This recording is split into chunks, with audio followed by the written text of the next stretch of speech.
Ассаляму алейкум ва рахматуллахи ва баракатуху. Дорогие братья и сестры, сегодня, инша Аллаху Рахман, с позволения Аллаха, мы сделаем 21 урок из книги Муаллиму Thani. Сегодня мы будем изучать букву Ха, инша Аллаху Рахман. Эта буква Ха, он дает нам звук Ха. Ха. Тут показано, как эта буква пишется в начале, в середине и в конце слова. В начале слова эта буква пишется вот так, с фатхой читается ха, ха. В середине слова эта буква пишется вот так, с касрой читается хи, хи. И в конце слова эта буква пишется вот так, с домой читается ху. Ха, хи, ху. Ха-хи-ху. Теперь прочитаем слова, инша Аллаху Рахман. Хай, хай, хил, хил, хай, хил.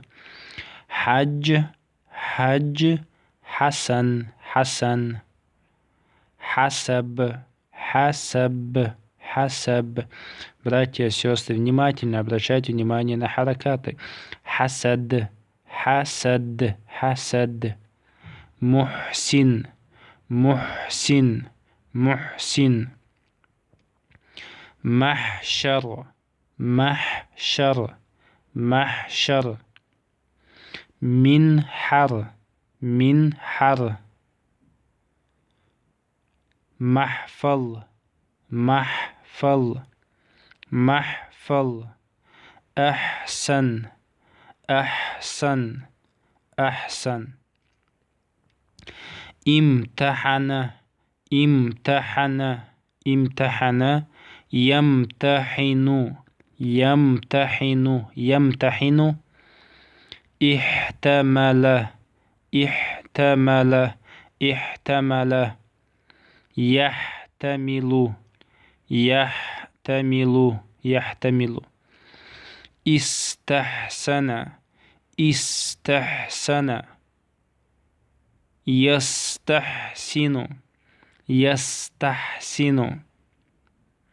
Ихранджама, ихранджама. Яхранджиму, яхранджиму. Халку, халку, халку, халку. Хатму, хатму, хатму, хатму. Архам, архам, архам, архам. Братья и сестры, много раз читайте, выучите, переписывайте. Вабилляхи тауфик, вассаляму алейкум ва рахматуллахи ва баракатуху.